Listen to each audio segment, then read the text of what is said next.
The entrance to my elegant seaside residence opened wide, exposing two individuals I had not encountered for a dozen years. Elinor, my child, and Gregory, her spouse, appeared in front of me with strained grins and gazes brimming with barely concealed urgency. Their glances darted swiftly across the inside of my recent dwelling. The fine Italian leather seating, the 70-inch screen, the vast sea vista that extended beyond me like a vibrant image of liberty. "Mother," Elinor whispered, her tone unsteady, "we must speak with you." Over 12 extended years, these pair of people had removed me entirely from their existence, as though I had never been present. 12 years lacking any telephone contact, lacking any holiday greeting, lacking any chance to encounter my personal grandkids.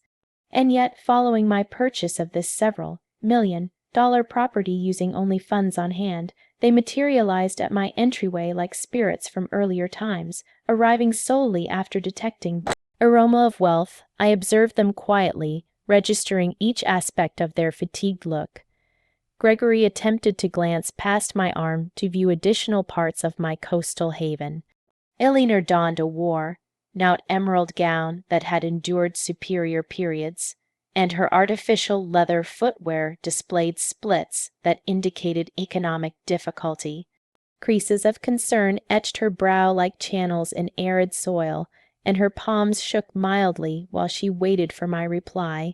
"Speak," I echoed with a steadiness that astonished even me. "How fascinating, following 12 years of total quiet. At this point you desire to converse." The hue faded from their countenances as if they had encountered a spectre. Gregory swallowed awkwardly, straightening the creased top he had on. It was clear they had arrived directly from a location where matters had not proceeded as anticipated. Their stares could not conceal the urgency that had led them to my entrance. Throughout those years of harsh neglect, I had endured by offering my handcrafted tarts and sweets at the local produce bazaar. Each weekend, as they likely savored extravagant household events at costly eateries, I stood beneath the unrelenting sunlight, grinning at unfamiliar faces who valued my confectionery skills.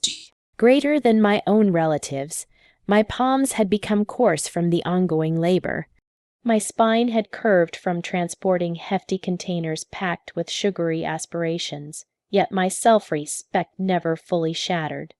The scent of newly prepared treats remained in my treasured recollections, finely milled spice, unadulterated flavoring essence, roasted shredded coconut browned to ideal shade. Tastes that previously occupied my residence when Elinor was young and named me the finest chef across the entire planet. Those bright eras appeared to pertain to a different period, to another female who innocently trusted that kin affection was absolute and everlasting. The shift had started bit by bit after Elinor encountered Gregory at that office gathering where she served as an administrative assistant. Initially, he displayed complete allure and deliberate politeness. He would address me as his cherished mother-in-law with that grin that failed to touch his sight and commend my holiday stews while covertly scheming to separate Elinor from my effect. But gradually, I started to detect the faint alterations that infiltrated our bond like a gradual venom. Whenever Elinor brought up coming to see me during off days, he invariably faced a professional crisis demanding his prompt focus. When I rang in the late mornings to catch her sound, he would pick up the receiver with an irritated manner and vow that Elinor would return my call, which never occurred. Communications were oddly misplaced, welcomes forgotten, and arrangements canceled at the final moment for ever more implausible causes. The omissions commenced as unintended lapses that pained, yet which I could pardon. Elinor's completion of her advanced business degree. "Oh, Mother, we assumed you possessed other greater commitments, the celebration for her initial child, my grandkid, whom I never encountered. It was highly private. Solely her nearest companions from university, that identical grandkid's initial religious rite. We entirely neglected to inform you, all was so hurried, You understand such matters. Every justification pierced my soul like a blade enclosed in wrapping paper adorned with shiny ribbons. I would grin, incline my head, and feign complete comprehension of their motives. Do not fret, my dear. The following occasion shall vary, but the following occasion never materialized, and my receiver stayed as mute as a grave in the burial ground where my partner lay. The evenings extended, the weekends emptier. I prepared meals for myself, conversed with the images on the surfaces, and marked my anniversaries with one solitary flame placed in a tiny pastry I acquired from Mr. Peterson's bake shop. He invariably inquired about Elinor, and I invariably answered with the identical falsehood. She is quite occupied with her fresh existence. You comprehend the situation. But at this moment, positioned at the edge of my ideal home, with the sea murmuring mysteries beyond me and the briny aroma of the waters filling my chest, I perceived them for their true identities. I welcomed them inside with a graceful motion of my palm, noting as their sights expanded at the view of the opulence that presently enclosed me. The polished Italian stone flooring shone under the daylight streaming through the huge panes, mirroring their tiny, anxious forms. Elinor trailed Gregory like a faint outline, lowering her gaze while he assessed each furnishing item, each artwork, each element of my current circumstance with the thinly hidden avarice of an expert evaluator. Take a seat, I stated, indicating the pale, toned leather couch that had exceeded in price what they had encountered combined in ages. I imagine, after such duration, you possess much to share with me. Gregory swallowed, assuming that significant male stance he habitually employed when aiming to influence another. Annabelle, we realize it has been several seasons since our last exchange, but 12 years, I cut in with a solid tone. Not several seasons, 12 precise years since you resolved I was non-existent. Elinor at last raised her sight, and I could observe moisture gathering in her eyes, yet they failed to affect me as formerly. I had wept too numerous evenings by myself to permit her planned moisture to sway me presently. Mother, it was not our aim. Situations became complex, Gregory's position, the youngsters I never encountered. I responded, sensing the fury that had been restrained for years start to surge within me. My grandkids who developed without awareness, they possessed a grandma who would have cherished them without conditions. Amid those 12 years of compelled isolation, I had established a pattern that preserved my stability. Each dawn, I rose at 5, crafting my sweets with the identical commitment I once applied to nurturing Elinor when she was an infant.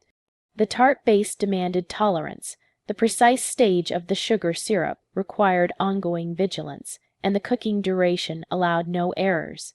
Those instructions had turned into my rescue and my income source. Weekends at the produce bazaar were my period for community engagement. Elderly females like myself would arrive to purchase my confections, and we would conclude discussing our existences, our missing offspring, our delayed ambitions.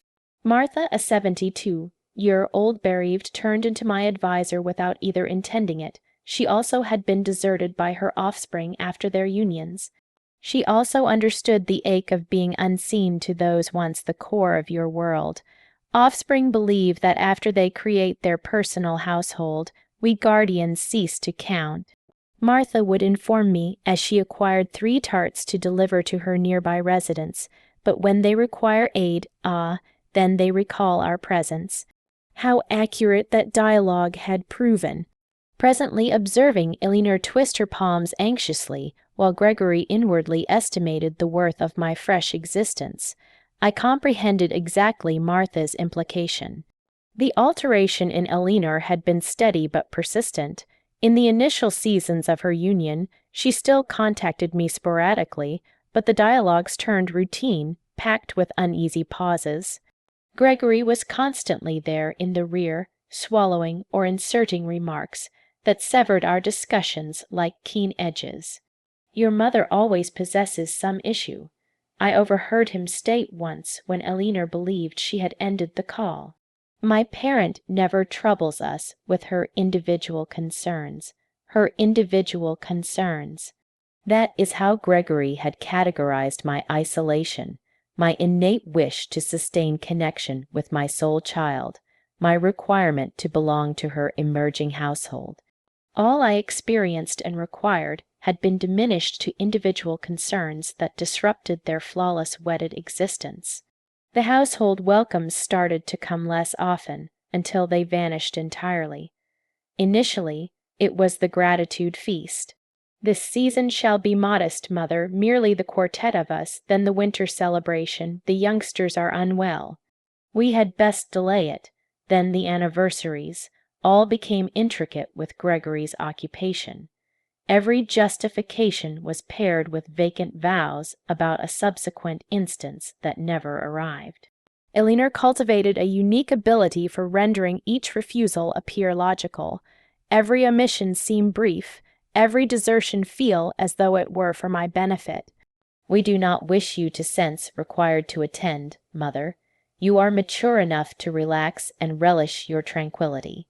My tranquillity, as if solitude were a present I had requested, as if arising each morning in a hushed dwelling was my notion of joy, as if preparing for one and dining before the screen was my meaning of a complete existence. The seasons flowed like sheets of a schedule that nobody reviewed. My pattern grew so foreseeable that even the delivery person recognized precisely when I would tend the flora on my little porch. First day, Kraft apple tarts. Second day, gelatin dishes of varied tastes. Third day, cocoa fudge pastries that vanished rapidly. Fourth day, baked goods that scented my whole dwelling. Fifth day, spiced squash pastries. Sixth day, ready all for bazaar occasion. Weekend, the bazaar, the females, the dialogues that briefly occupied the emptiness in my torso. But there were also instances of such intense isolation that I believed I would sink in it. Full evenings conscious, gazing at the receiver that never sounded, anticipating a note that never came. Winter celebrations marked with screen programs and a tiny synthetic tree that I adorned alone. New Year's arrival greeted with a cup of tepid fizzy drink and the refreshed expectation that perhaps this would be the season of the gathering. The keenest ache arrived at unforeseen times when I observed complete households at the recreation area, when I listened to other grandmas discuss their grandkids, when I went by plaything shops and pondered what mine would prefer. Elinor had borne 3 offspring, whom I recognized only from hazy images on networking sites, that I viewed from false profiles like a detective on my personal kin. Mother, Elinor's tone returned me to the now. We recognize we committed errors. Errors, the term emerged from my lips like a projectile. Removing your parent from your existence for 12 years was an error. Refusing your offspring the affection of their grandma was an error. Gregory moved uneasily in his place, at last grasping that this dialogue was not proceeding as he had envisioned. His sight persisted in examining my lounge, estimating, assessing, plotting his subsequent action like the skilled deceiver he had invariably been. They were not errors, I proceeded, experiencing the reality stream from my throat like heated magma after years of restraint. They were deliberate, planned, harsh choices. You opted to delete me from your existences as if I were an aged furnishing item that ceased to serve you. Elinor started to weep, but her moisture no longer possessed the ability to weaken me as formerly. I had wept by myself for too many evenings, questioning what I had erred, how I had faltered as a parent, why my absolute affection had not sufficed to preserve my kin united. Mother, kindly permit us to clarify. Elinor attempted amid weeps. Clarify what? My tone elevated without my ability to restrain it. Will you clarify to me why I was unaware of my grandkid when she made her initial strides, why I was absent when my grandson dropped his initial tooth, why I passed 12 winter celebrations preparing for nobody, while you constructed kin recollections without me? Gregory at last uttered, using that patronizing manner he had refined over the seasons. Annabelle, we comprehend that you sense wounded, but households occasionally require room to develop. It was nothing directed at you. The chuckle that fled my throat sounded so acrid that even I was startled. Nothing directed at you, Gregory. You transformed my child into an unfamiliar person. You instilled venom in her soul against me. You resolved that I held no role in the existence you were forming. I recalled with aching sharpness the day Elinor conveyed her ultimate resolution to me. It was a drizzly third day in the 10th month, precisely 12 years prior. She came to my dwelling with a look I had never observed on her countenance before. Chilly, remote, as if she were completing an undesired duty. Mother, Gregory and I have discussed. She started without even taking the brew I had readied for her as usual. We believe it is preferable if you maintain reduced interaction with us for a period. Reduced interaction, I inquired, experiencing the ground shift under my soles. What does that signify? It signifies you are no more invited in our residence. It signifies we no more desire you to ring repeatedly. It signifies we require room to exist as a household without outside disturbance. Outside disturbance, that is what my personal child had labeled me, as if I were an intrusive resident, an unknown who meddled in affairs that did not involve her. Not her parent, who had borne her for 9 months in her body, who had endured restless evenings when she suffered fever, who had labored extra periods to fund her university. Elinor, I fail to grasp what I have erred, how I have disappointed you. My tone fractured, but she stayed unmoved. It is not regarding what you have erred, mother. It is regarding what is optimal for my union and my offspring. Gregory requires knowing that I place our core household foremost before anybody else. Anybody else, that is what I was to my child. Anybody else, but Elinor, I am your parent. I am your offspring's grandma. I am not an unknown who endangers your union. Gregory states that mothers, in law, invariably create issues in fresh unions. He states it is preferable to set distinct limits from the start. Gregory states, Gregory believes, Gregory requires. At some stage, my child's tone had turned into a reflection of his. Her ideas had been substituted by his. Her soul had been adjusted to pulse to the cadence he established. And what regarding what you state, Elinor? What regarding what you believe? What regarding your soul? She stayed mute for extended moments, and for an instant I believed the child I had nurtured with such affection would come back to me. But when she uttered, her tones sounded empty, practiced, as if she were delivering lines from a script. I believe Gregory is correct. I believe it is for the optimal, for all, including you, mother. You can possess your personal existence without concern about us. That was the final genuine dialogue we shared. Following that day, Elinor turned into a phantom who sometimes dispatched me chilly, shallow notes. Wish you are fine, mother. Joyful anniversary, joyful new year. Mechanical notes lacking spirit, lacking affection, like those a firm sends to its patrons. The initial months after that separation were the gloomiest of my existence. I shed mass, I shed rest. I shed expectation. Each dawn I aroused hoping it was a bad dream, that Elinor would ring to express regret, that all would revert to former ways. But the receiver stayed mute, and actuality grew weightier each day. It was Martha who rescued me from plunging fully into despair. She showed at my entrance one weekend dawn when I had remained in repose for 3 days without cleansing, without consuming more than dry biscuits and chilled brew. Annabelle, arise. You possess 2 options. You can remain here perishing in existence for a child who does not merit you, or you can construct a fresh existence that suits you. Her statements sounded severe, but they carried the strength of reality.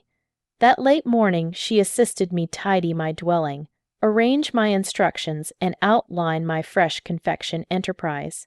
If you will endure, she informed me, as we mixed the initial group of tart mixture in months, perform it while accomplishing something useful.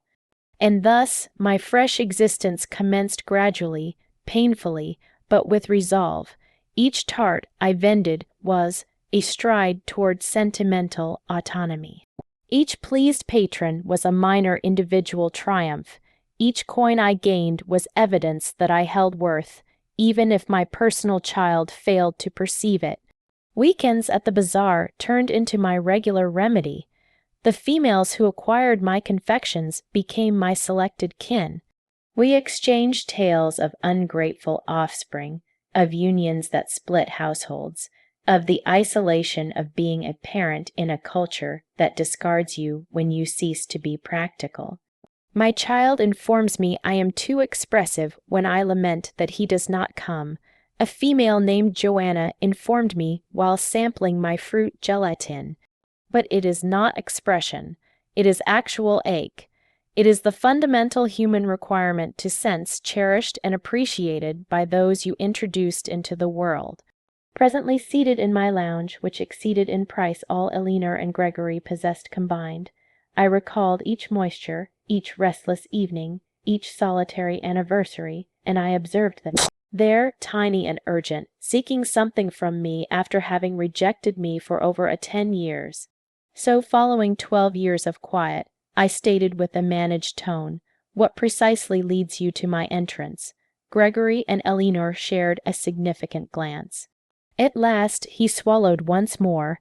Annabelle, the reality is we are experiencing a highly challenging period. A highly challenging period. I echoed his statements gradually, enjoying the sarcasm as if it were sour nectar. What an amazing alignment that you seek me exactly when you face issues after 12 years of viewing my presence irrelevant to your ideal existences. Gregory moved uneasily on the couch, obviously readying the address he had practiced during the journey to my residence. His sight evaded mine as he shaped the statements he believed would ease my soul. The building firm failed 6 months passed. He at last acknowledged, we forfeited all our funds. The residence is facing seizure. Elinor had to leave her position to care for the youngsters because we cannot manage child care. We are residing with my guardians, but they face economic issues also. Elinor inclined desperately, as if verifying their hardship would instinctively produce my sympathy. Mother, the youngsters inquire why they lack their personal space, why father is constantly upset, why mother weeps in the evening. We are unsure what to perform. Ah, I stated, reclining in my fine Italian leather seat. So presently I am practical, presently I am present, presently I belong to the kin. How suitable!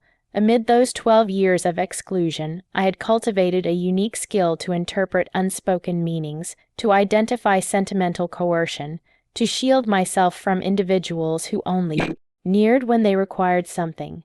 The females at the bazaar had instructed me that offspring frequently return to their guardians when existence strikes them, not from true affection, but from sheer practicality. It is not that way, mother, Elinor objected, her tone fracturing. I have invariably cherished you. I have invariably considered you. It was merely that the conditions.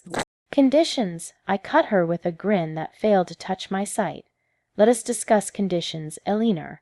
When your initial son suffered lung illness 8 years past and was admitted for a week, where was I? When your second son fractured his limb during ball game 5 years past, did you ring me? When your youngest child faced issues at institution last season, did you consider seeking her grandma for guidance? Each inquiry was a shaft directed at the core of her remorse.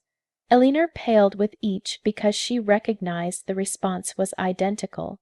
She had not considered me at any challenging time in their existences, solely presently when they required funds, when their world was collapsing economically, had they recalled they possessed a parent. We knew you faced economic issues, Gregory grumbled, attempting to defend the indefensible. We did not wish to burden you when you scarcely sustained yourself vending sweets. The boldness of his remark left me mute for an instant. Not only had they defended my omission due to my lack, but presently they dared to confess it openly, as if it were a legitimate cause to desert a cherished one. I perceive I stated with a steadiness that astonished me. So I was insufficient for you when I lacked wealth, but presently that you are aware of my fresh economic state, I am abruptly worthy enough to gain a visit. The reality about my monetary shift was something they could not fathom. 3 months passed, while readying tarts for the weekend vending, I got a ring that altered my fate eternally. It was an attorney from the urban area notifying me of the passing of my Aunt Joan, my deceased father's sibling, who had dwelled in the United States for 50 years without our kin knowing much about her. Aunt Joan had been the outlier of the kin, the one who departed youthful seeking the American aspiration and never came back. For tens of years, we only got sporadic winter postcards, but we never truly knew her success in existence. It emerged she had succeeded remarkably. The bequest encompassed a residence in Los Angeles that vended for $1.5 million, financial accounts with another $500,000, and various assets amounting to another $2 million. Suddenly, I shifted from tallying small coins to acquire components for my suites to possessing greater funds than I had ever imagined holding. But the key aspect of that bequest was not the funds. It was the note Aunt Joan had left expressly for me. In that note, she described how she had tracked my existence through networking, how she had witnessed my isolation, my kin's desertion, my everyday battle to endure. She clarified that she had chosen to bequeath me all because she saw in me the identical resilient female she had been, someone who had been undervalued and deserted by her kin, but who had never surrendered. Annabelle, the note stated in the unsteady script of a 92-year-old female, I have observed how your child has handled you. I have observed your grace and isolation. This funds is for you to spend your remaining seasons as the ruler you invariably were, not as the pauper they desired you to become. With that bequest, I acquired this residence by the waters, a location where I could arise each dawn hearing the surges and inhaling pure air, liberated from aching recollections and harmful individuals. For the initial time in 12 years, I rested in total calm. Mother, Eleanor attempted to near me, but I lifted my palm to halt her. I recognize we committed awful errors. I recognize we wounded you in unpardonable manners, but we are kin. Blood, blood, I cut with an acrid chuckle. Eleanor, blood signifies nothing without esteem, without affection, without thought. You transformed our kin link into a damp sheet of paper that you discarded in the waste when it ceased to fit you. Gregory inclined ahead, assuming a stance of planned fragility that he had likely rehearsed before the reflector.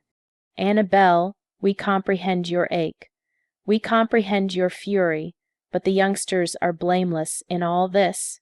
They do not merit to endure for our errors. There it was, the final play he had reserved. The youngsters, my unfamiliar grandkids, the strongest sentimental coercion they possessed. They knew that referencing the little ones could ease my soul, toughened by years of disregard. The youngsters, I inquired, experiencing a blend of ache and fury mix in my torso. The identical youngsters who developed without knowing they possessed a grandma who would have cherished them without limits. The identical youngsters who were refused the affection, insight, and attention of their grandma for all these seasons. Eleanor started to weep once more, but this time her moisture appeared authentic, burdened with the mass of true remorse. Mother, we did not consider the extended results. Gregory stated it was optimal for the union that mothers. And law invariably created issues. Gregory stated, I echoed, gazing straight at the male who had directed the ruin of my bond with my child. Gregory believed, Gregory resolved, and where was your personal tone, Eleanor? Where was your personal soul?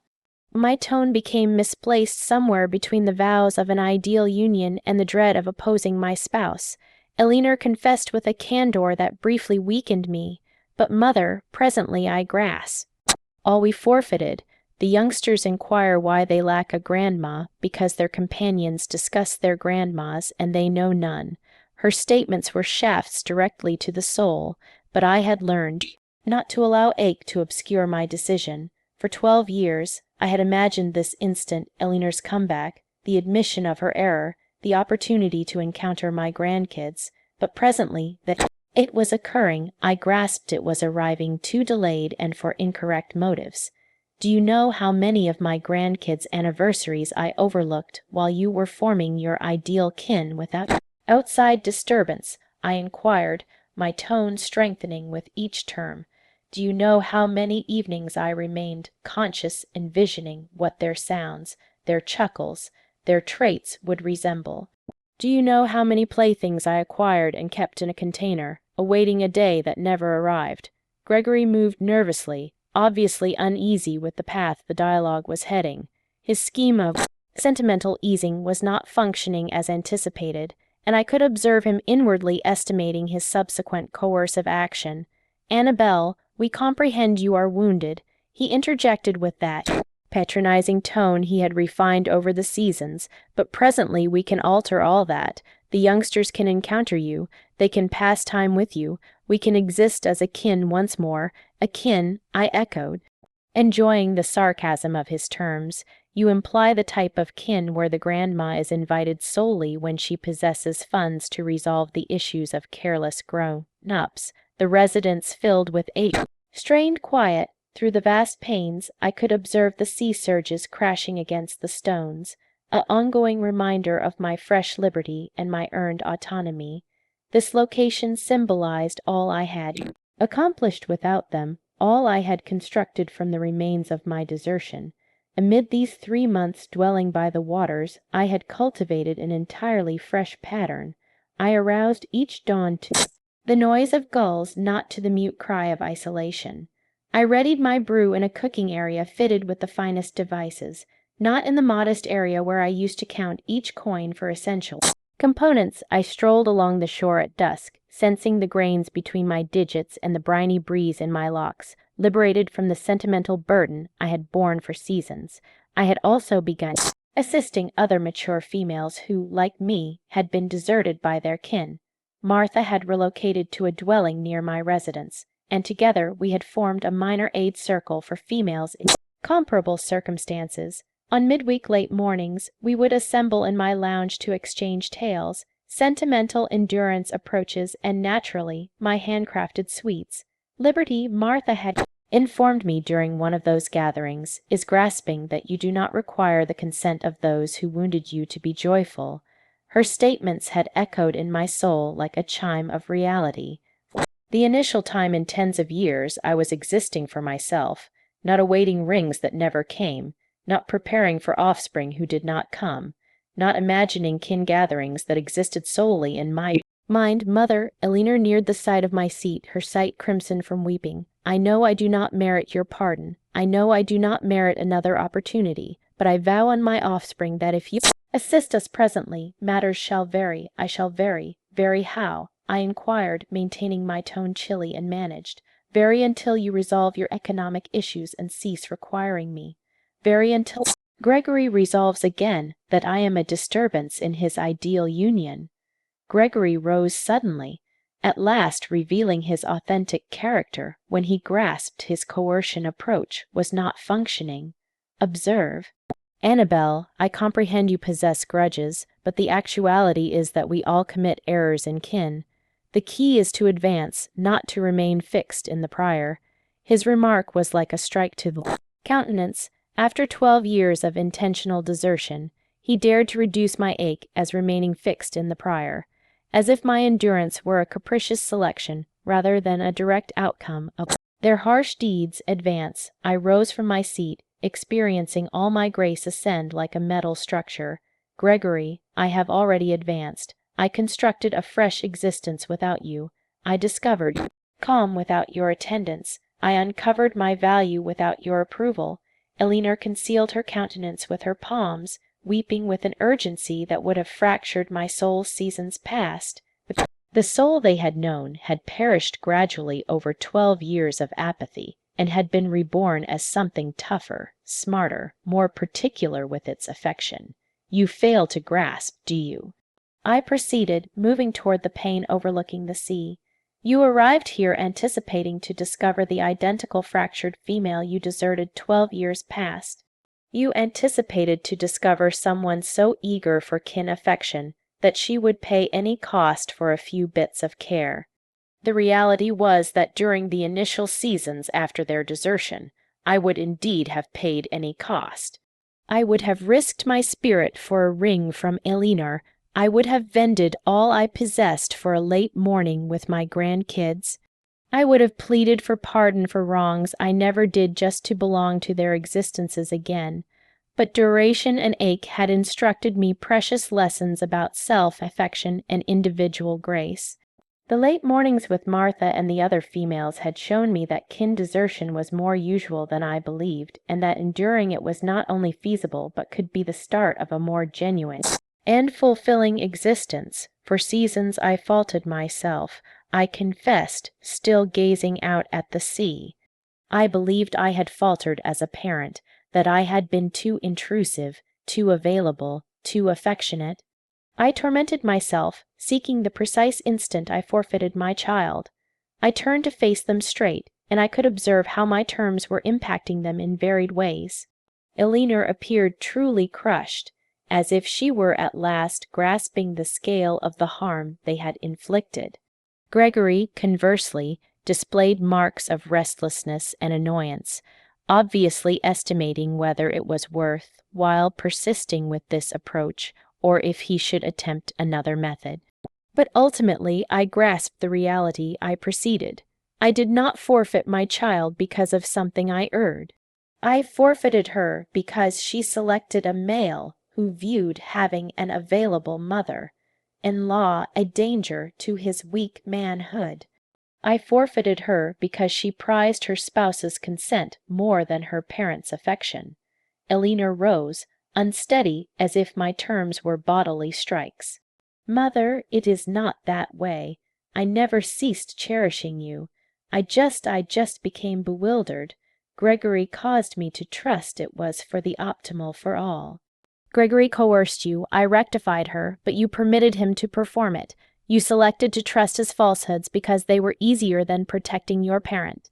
You favored the synthetic calm of a dominating union over the unease of establishing sound limits with your spouse. The quiet that ensued my terms was overwhelming. I could hear the ticking of the surface timepiece, the remote noise of the surges, Elinor's restless inhaling. Gregory had assumed that stiff stance he employed when he sensed trapped, readying to respond or to withdraw tactically. So, what do you desire from us? Gregory at last inquired, deserting any facade of regret or fragility. Do you desire us to plead? Do you desire to shame us as retribution for the prior? His inquiry disclosed precisely what I had anticipated for him. It was not about mending sentimental harm or reconstructing kin bonds. It was a deal, a bargaining where he anticipated to give the least cost required to gain the greatest economic gain. I do not desire your shame, Gregory, I responded with a peace that astonished me. What I desire is something you likely cannot provide. True esteem, absolute affection, and the admission that you passed 12 years handling me like I was refuse. Elinor rose from the couch with shaky motions, nearing me with her palms stretched as if she wished to contact me, but hesitated. Mother, I can provide you that. I do admit all the injury we inflicted on you. I have passed these past few months conscious in the evening, recalling every harsh instant, every ring I did not answer, every welcome I never dispatched. These past few months I cut, observing the detail of her admission. What occurred precisely 3 months past that caused you to recall you possessed a deserted parent. The hue faded from her countenance, as if she had been discovered in a falsehood. Gregory gave her a cautionary glance, but it was delayed. I had noticed the discrepancy in her tale of unplanned atonement. Elinor faltered urgently, hunting for the proper terms. You learned about my bequest. I finished the statement for her, experiencing all the elements of the riddle align ideally. Someone informed you about my fresh residence, about my fresh economic state. That is why you are here. Not for affection, not for true regret, but because you uncovered that the parent you deserted presently possesses funds. Gregory attempted to seize command of the circumstance again, but his facade of fragility had fractured entirely. Annabelle, that is not accurate. Naturally, we learned about your fortune, and we are pleased to know you are fine, but we arrived. Why did you arrive? Because you are bankrupt. I cut with a chill that sliced like an edge. You arrived because you urgently require funds, and I am your final option. You arrived because you estimated that 12 years of desertion could be pardoned with a few skillfully performed moisture and vacant vows of reunion. The reality about how they had discovered my fresh circumstance had reached me the week prior through Martha. Her relative labored at the financial institution where my bequest transfer had been managed, and had caught talks about the female who vended tarts and presently possessed millions of dollars. Rumors spread quickly in modest communities, particularly when it concerns such striking monetary shifts. It was Mr. Peterson from the bake shop who informed half the community. Martha had clarified during one of our brew late mornings. He says Elinor and Gregory have been inquiring about you, desiring to know if it is accurate you became wealthy suddenly. That data had been like an inoculation against any idealistic expectation I might have held for a true gathering. When I observed them show at my entrance, I already knew precisely why they were there and what they desired from me. Mother, yes, we learned about your bequest. Elinor at last confessed, moisture flowing down her cheeks. But that does not signify we are here solely for the funds. We are here because we grasped we committed the greatest error of our existences. You grasp presently, I inquired, moving to the cooking area and filling myself a glass of cold water. You did not grasp during the 12 years I passed weeping over your lack. You did not grasp when I passed 3 successive winter celebrations in the medical center with lung illness because isolation had weakened my defenses. You did not grasp when I had to vend my union ornaments to cover treatment. Each disclosure was an explosion that detonated in the strained quiet of my lounge. Elinor knew nothing about my ailments, my economic crises. The evenings I had pondered it would be simpler to merely not arouse the following day. To her, I had existed in a time sphere, frozen at the instant of her leaving, patiently awaiting her eventual comeback. We did not know, Elinor whispered, but her justification sounded empty even to herself. You did not know because you never inquired. I rectified her. For 12 years, you could have lifted the receiver just once to discover how your parent was. You could have dispatched a note inquiring if I required anything. You could have visited my dwelling to verify if I was still breathing. Gregory rose suddenly, obviously annoyed that his scheme of sentimental coercion was not producing the anticipated outcomes. All right, Annabelle, we comprehend it. You are furious, but we are here presently. We are here requesting pardon, desiring to mend matters. Does that not mean something? His inquiry disclosed the depth of his misinterpretation of the harm they had inflicted. For him, pardon was something that could be gained by merely appearing and expressing regret, as if 12 years of sentimental desertion could be removed with one uneasy dialogue. What means, Gregory, is the instant you resolved to arrive. You did not arrive when I required you, you arrived when you require me. I moved to the pane overlooking the rear area where I had sown crimson blooms that were flourishing beautifully under the seaside sunlight. Those blooms symbolized my renewal, my capacity to generate beauty, even after being severely trimmed by those meant to nurture me. For all these seasons, I proceeded without turning to gaze at them. I cultivated a very basic view about human bonds. Individuals reveal who they truly are through their deeds, not their terms. You revealed to me that I held no worth in your existences when matters were proceeding well. Elinor neared from behind me, and I could sense her shaky attendance near my arm. Mother, we But we have developed, we have ripened, you have become bankrupt. I rectified her without turning, you have not ripened. You have become bankrupt, and presently, that you require economic aid. You abruptly recall you possess a parent. The quiet that ensued was interrupted by the noise of my receiver. It was Martha likely ringing for our regular planting meeting. I allowed it to reach recording, but her ring reminded me of something vital. I possessed a complete and gratifying existence without them. I possessed true companionship's meaning, calm of spirit. I did not require approval from individuals who had handled me like a discardable item. Do you know what the most aching instant of all these seasons was? I inquired, at last turning to face them. It was not when you ceased welcoming me to events. It was not when you ceased ringing. It was when I grasped that I cherished you without limits, but your affection for me possessed conditions that you never plainly described. Elinor started to weep again, but this time her moisture seemed to emerge from a profounder, more authentic location. Mother, I cherish you. I have invariably cherished you. It is just that I allowed others to persuade me that that affection was troublesome for my union. And presently, that your union is in an economic crisis, I noted, abruptly, that affection is no longer troublesome. How suitable! Gregory had stayed mute for the past few moments, but I could observe his mind operating, estimating, assessing, seeking a fresh point of assault. He at last uttered, assuming a varied manner, more straightforward and less coercive. Observe, Annabel, let us be candid here. We require economic aid. You possess funds. We are kin, even if we have faced issues in the prior.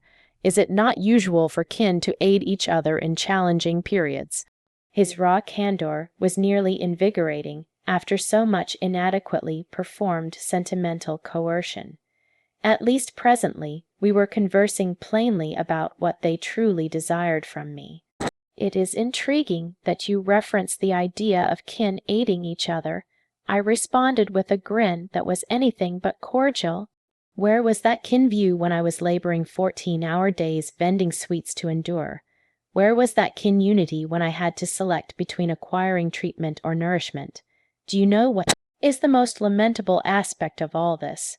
I proceeded, experiencing seasons of restrained ache convert into a clear sharpness that sliced like a blade, that if you had arrived, a season past when I was still dwelling in that minuscule dwelling, when I was still tallying coins to acquire components, I likely would have greeted you with open arms, I would have wept with delight, I would have pardoned all without limits, I would have prepared for you until I collapsed from weariness. Elinor concealed her countenance with her palms, her weeps presently paired with a bodily shake that displayed the scale of her urgency. Gregory, conversely, had assumed a more strained stance, like a trapped creature assessing its flight choices. But the funds gave me something I never possessed. During those 12 years of desertion, I continued, moving gradually through my lounge like a magistrate pronouncing a verdict. It gave me view. It gave me the liberty to select who merits to belong to my existence and who does not. It gave me the ability to utter no without dread of the outcomes. During my initial weeks dwelling in this residence, I had expended many hours pondering this precise possibility. What would I perform if Elinor and Gregory showed at my entrance? How would I respond? Would I manage to uphold my grace, or would I yield at the initial chance to regain my child? Martha had been my guide during those profound ponderings. Funds does not alter who you are internally. She had informed me as we sipped brew on my fresh porch, but it does alter how others view you and how you view yourself.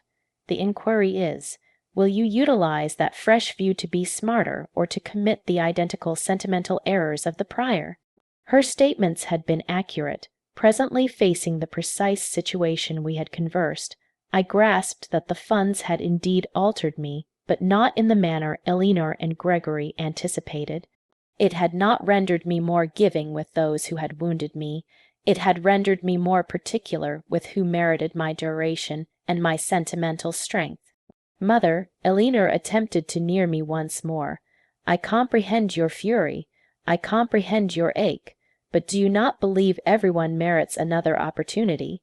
Do you not believe kin affection can surpass any prior error?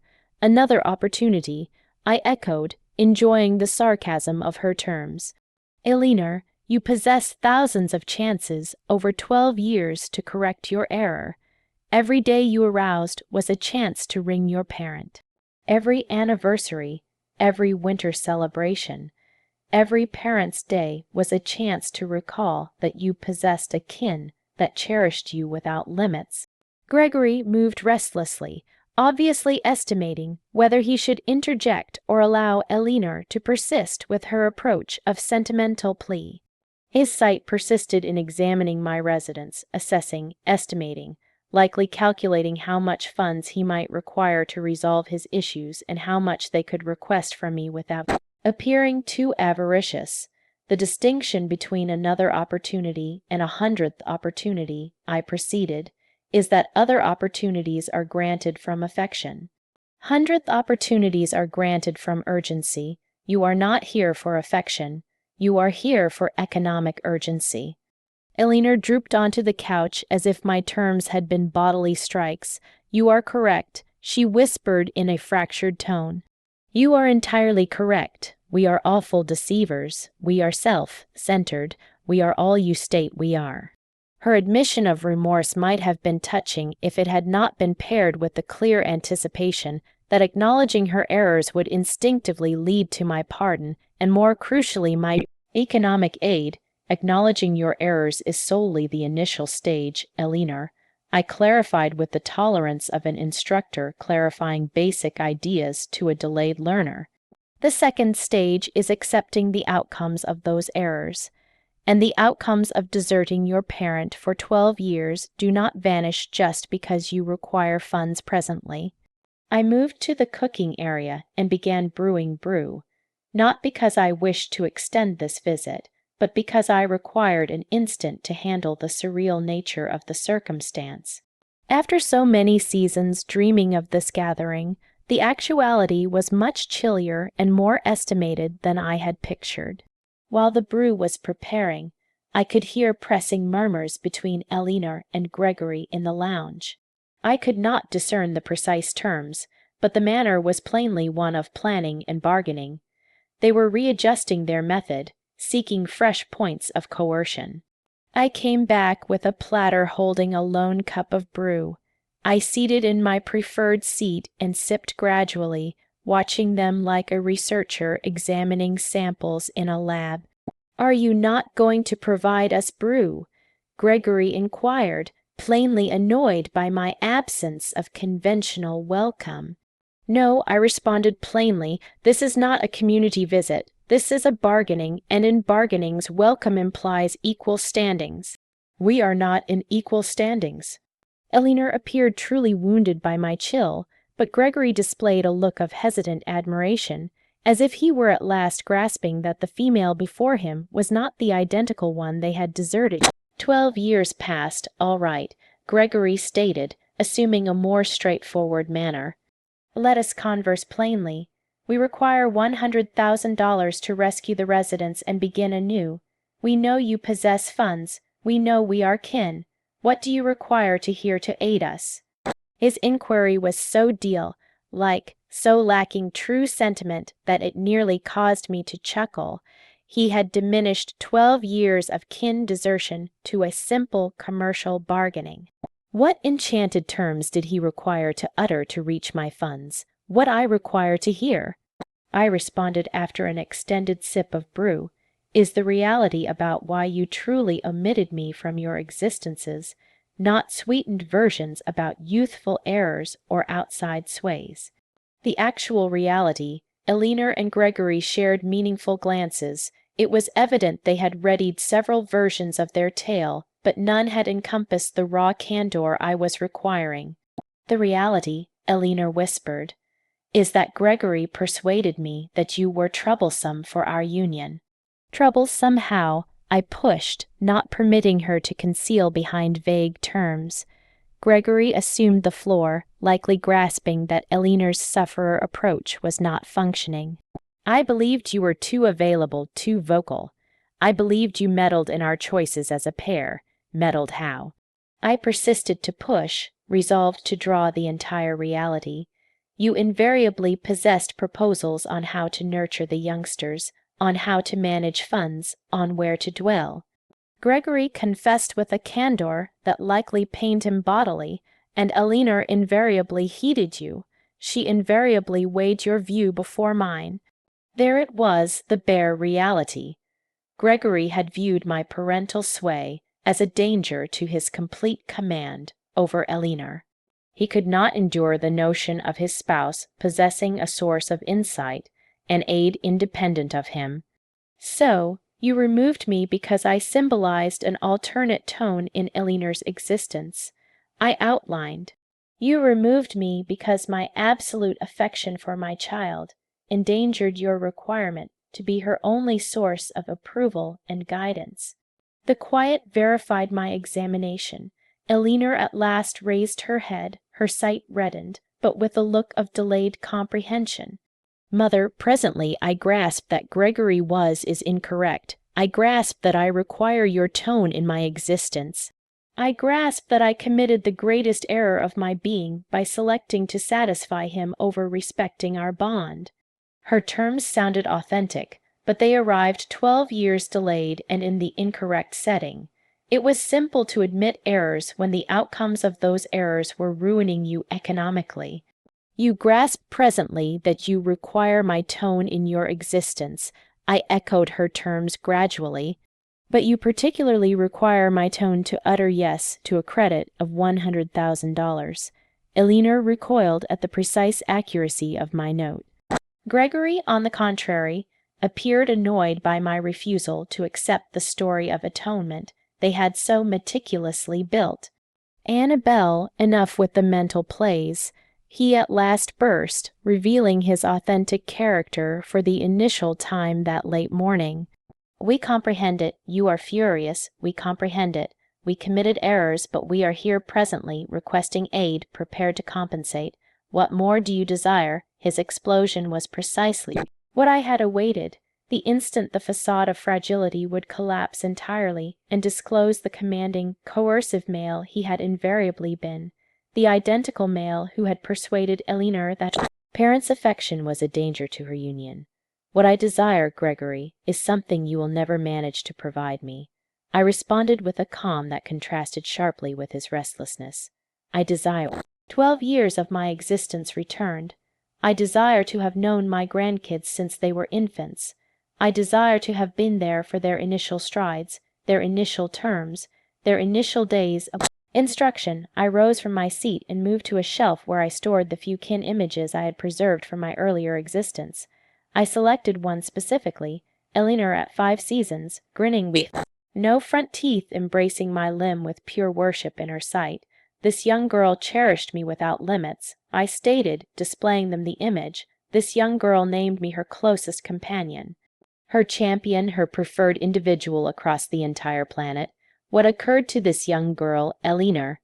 Elinor gazed at the image with a look of such strong ache that for an instant I believed she would collapse. That young girl developed and became a frail female who permitted an unsure male to ruin the most precious thing she possessed in her existence. Her reply startled me with its raw candor. It was the initial time all late morning that she had displayed a true comprehension of the scale of what she had forfeited, not just what she required to regain to resolve her present issues. Precisely, I verified, placing the image back to its spot, and presently that frail female arrived, seeking the parent she deserted, not because she has discovered her toughness and her autonomous tone, but because she requires funds. Gregory rose suddenly, obviously annoyed with the path of dialogue. You know what, Annabelle, perhaps you were correct from the start. Perhaps you are too expressive, too intricate. Perhaps it was for the optimal that we distanced from all this sentimental expression. His terms were like an unforeseen present. After hours of cautious coercion, he had at last displayed his authentic character, verifying all I had presumed about him for seasons. There he is, I stated, grinning authentically for the initial time all late morning, There is the actual male. The male who persuaded Elinor that parental affection was sentimental expression. The male who could not endure his spouse possessing an autonomous source of aid. Elinor gazed at Gregory with an expanding look of dread, as if she were at last observing something that had been before her for seasons, but that she had declined to admit. "Gregory," she whispered in a shaky tone, "do you truly believe my mother is being expressive for being wounded after we deserted her for 12 years? Elinor Plen, do not allow her to coerce you again," Gregory responded, assuming that fatherly manner he had likely employed to command her throughout their bond. "She is toying with your sentiments to cause you to sense remorse. No," Elinor stated with a solidity she had not displayed all late morning. "She is not toying with my sentiments. She is voicing the valid ache that we inflicted on her. She is being candid about the outcomes of our awful deeds." I observed this interchange with the curiosity of a viewer watching a performance I knew by memory. It was intriguing to observe how economic urgency had started to fracture the authority dynamic that Gregory had so meticulously constructed over the seasons. "Elinor," I stated gently, "do you grasp that even presently, in this instant of crisis, your spouse is more focused on commanding your response than on mending the harm they did to me?" Elinor turned to gaze at Gregory with fresh sight, as if she were observing an unknown. "You are correct," she whispered. "Even presently, he is more focused on being accurate than on performing the accurate thing." "Elinor, do not become bewildered," Gregory persisted, but his tone had forfeited the assured power it had upheld for seasons. "We require to concentrate on resolving our issues, not on re-examining the prior." "Our issues," I echoed, noting the particular selection of terms. "Gregory, your economic issues are not my issues. Your failure is not my duty. Your incapacity to sustain a prosperous enterprise is not something I should resolve." The area filled with a strained quiet as my terms settled into the actuality of the circumstance. Elinor appeared to be undergoing a sort of delayed awakening, while Gregory plainly battled between varied coercion approaches. "Besides," I proceeded, "even if I resolved to aid you economically, what assurance would I possess that you would not vanish from my existence again once your issues are resolved?" Elinor opened her mouth to object, but closed it when she grasped she possessed no persuasive reply. The reality was there was no assurance, and everyone in that area knew it. Amid these 3 months dwelling here, I proceeded, I have cultivated a lovely and calm pattern. I arouse when I desire. I consume what I please. I observe the dusks from my porch.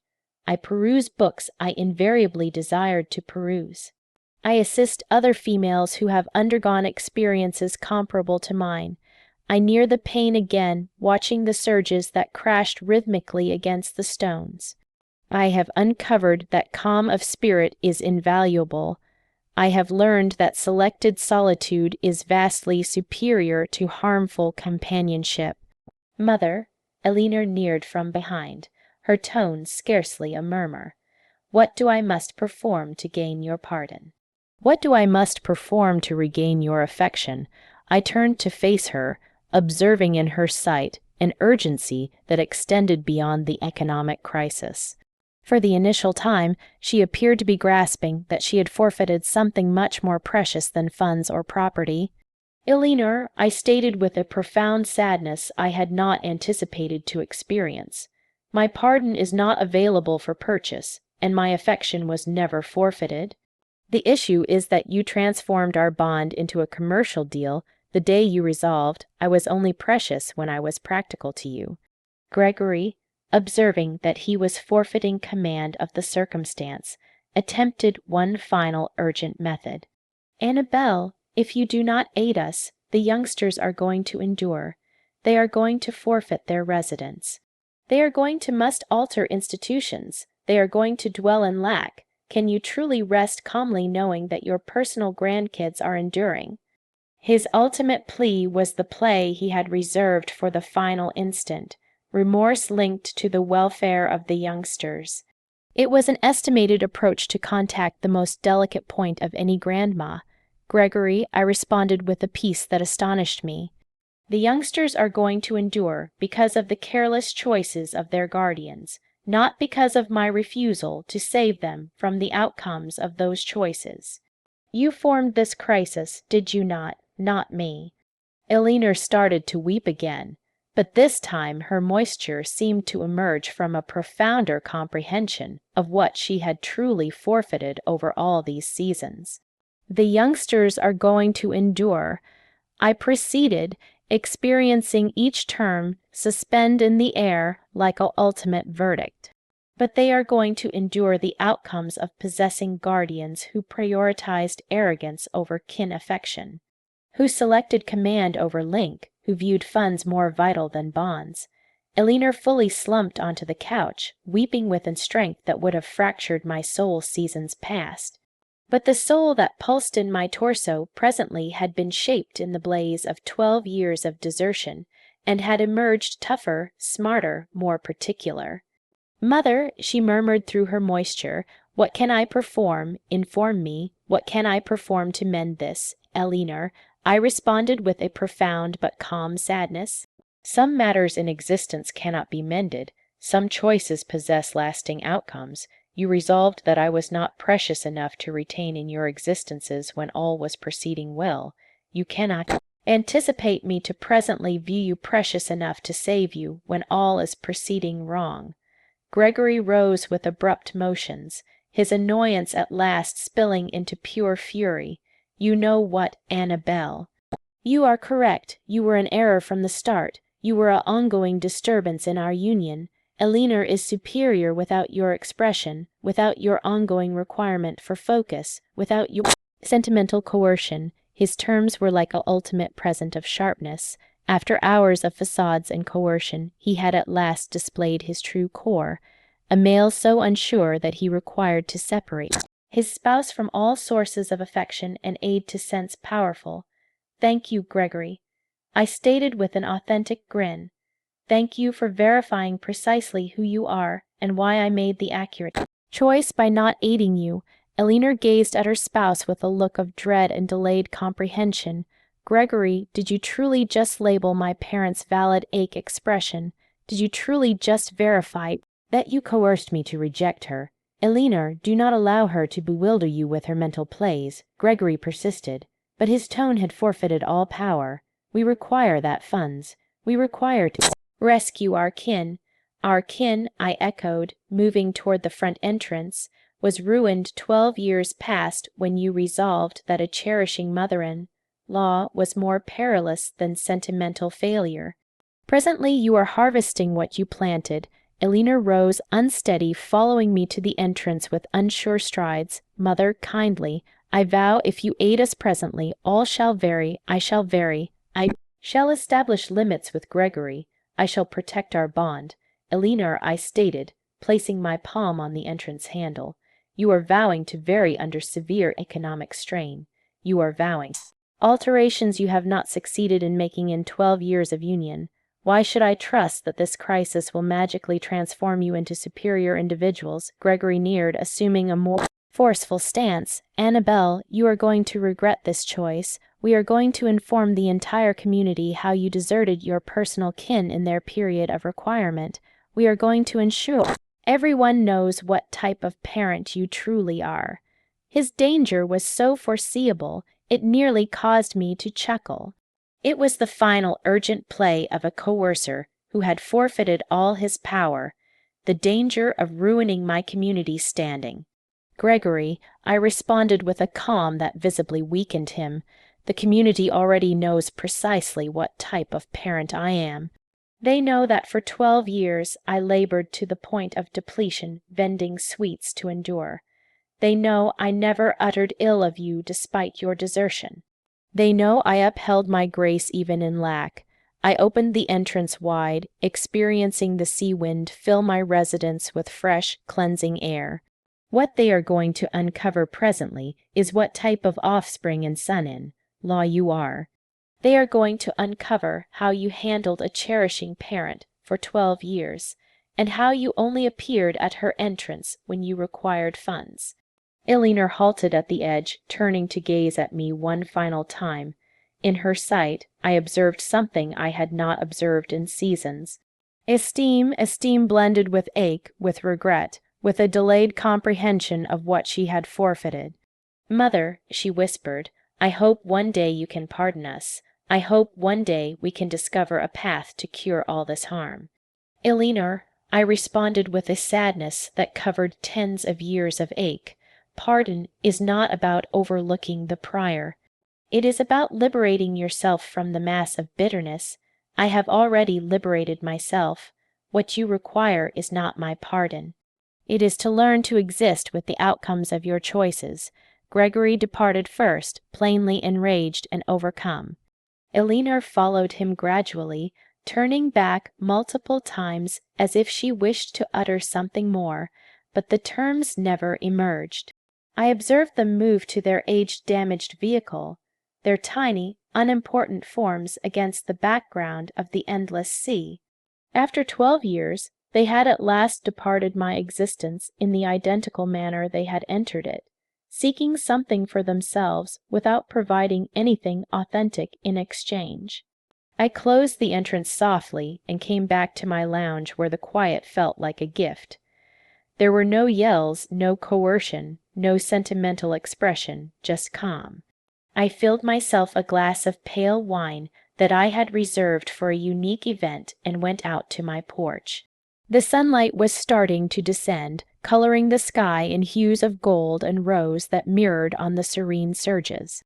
My receiver sounded. It was Martha. How did it proceed with the unforeseen guests? She inquired with the insight of someone who had endured comparable experiences.